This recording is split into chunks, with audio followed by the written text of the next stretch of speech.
Why the MG34 stayed in frontline service until the end of World War II.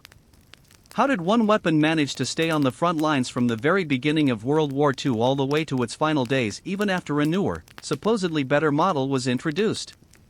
It all begins with the MG34. When it was first deployed, the MG34 was unlike anything the world had seen.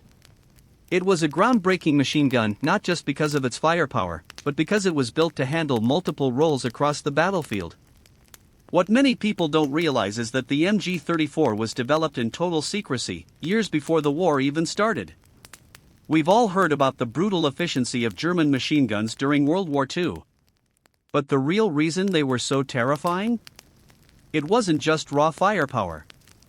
It was the small, meticulous details: how the guns were carried, how ammo was stored and loaded, how crews were trained, and how entire squads were structured around keeping the gun firing.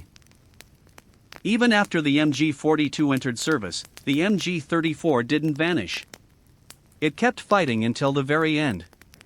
In this video, we're diving into how the MG34 was created, why it was so ahead of its time, and how it became one of the most influential weapons in military history. A machine gun born in secret. After World War I, Germany wasn't supposed to develop new weapons. The Treaty of Versailles made that very clear.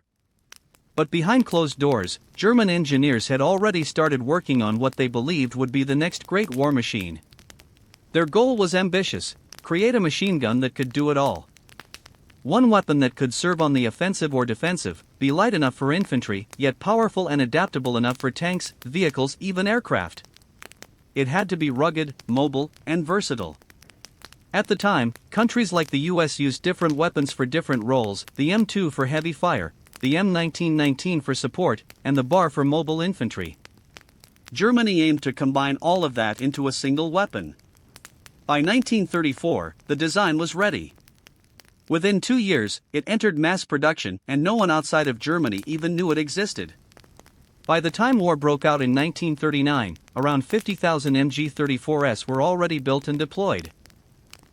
This gave Germany a massive advantage as they launched their fast-moving blitzkrieg attacks, combining tanks, aircraft, and mobile infantry in a way the world had never seen. Battlefield debut: Spanish Civil War. The MG34 got its first taste of combat in the Spanish Civil War, where German-backed nationalist forces tested early models. It quickly stood out. Lighter, faster, and more adaptable than the older water-cooled guns of the time, the MG34 proved it wasn't just a new gun, it was a whole new concept. By 1941, the MG34 had become the standard machine gun of the German army, used across nearly every branch: tanks, vehicles, aircraft, and most importantly, infantry. In total, nearly 600,000 MG34s were produced during the war, second only to the MG42. The centerpiece of German infantry. German infantry squads were built around the machine gun. The standard rifle, the Kar-98K, used the same 8mm Mauser cartridge, but the real firepower came from the MG34 team. A typical squad had 10 men, with the machine gunner operating the MG34 and an assistant gunner helping with reloading, barrel changes, and carrying extra gear. Both carried pistols as sidearms. The squad leader usually had an MP40, directing the team's movement and fire support. The rest of the squad included riflemen and ammo carriers, all there to support the MG34 and ensure it kept firing. Squads were even assigned horses or donkeys with carts to help haul extra ammunition, a sign of just how important the machine gun was. German gunners were trained to fire in short bursts of 7 to 10 rounds, but in intense fighting, longer bursts were common, especially when stopping an infantry charge. However, this came at a cost: barrels overheated. After every 250 rounds, the barrel had to be changed. It could be pushed to 400 in an emergency, but that risked damaging the weapon. A well-trained crew could perform a barrel swap in seconds, because every second the gun wasn't firing gave the enemy a chance to advance. Superior ammunition and logistics. The MG34's 50-round belt fed from a metal drum clipped to the side of the gun, keeping rounds clean and protected.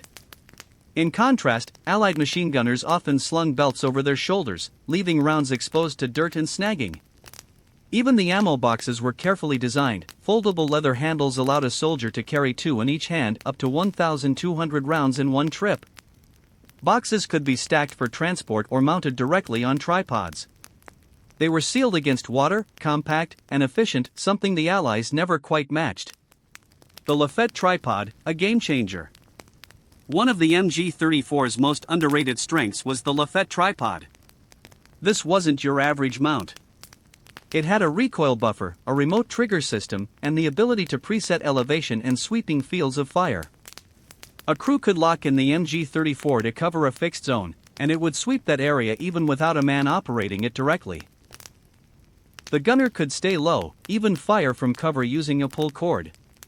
The tripod also supported optics, extending the MG34's effective range up to 2,000 meters.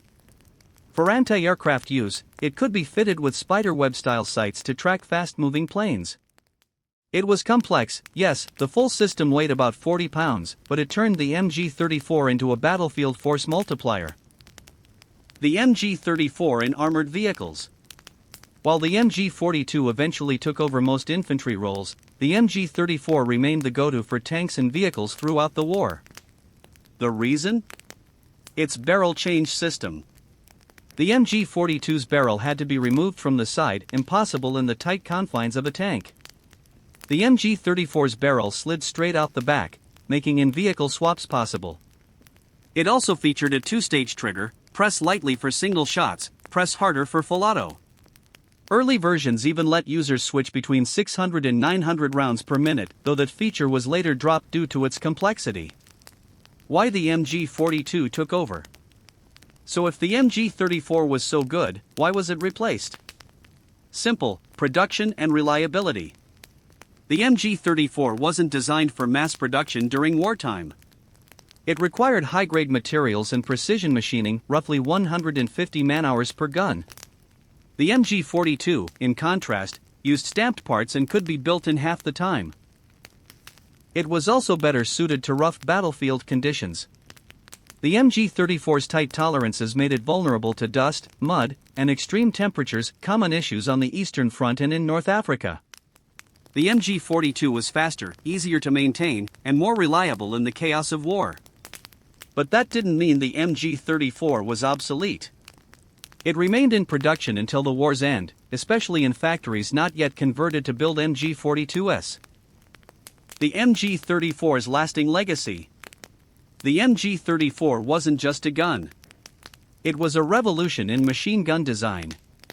It introduced the general-purpose machine gun concept: one weapon, many roles, and that idea continues to influence modern militaries around the world. The MG42 may have earned more fame, but it was the MG34 that started it all. For its time, it was ahead of the curve in both concept and execution. Even now, nearly a century later, its legacy lives on.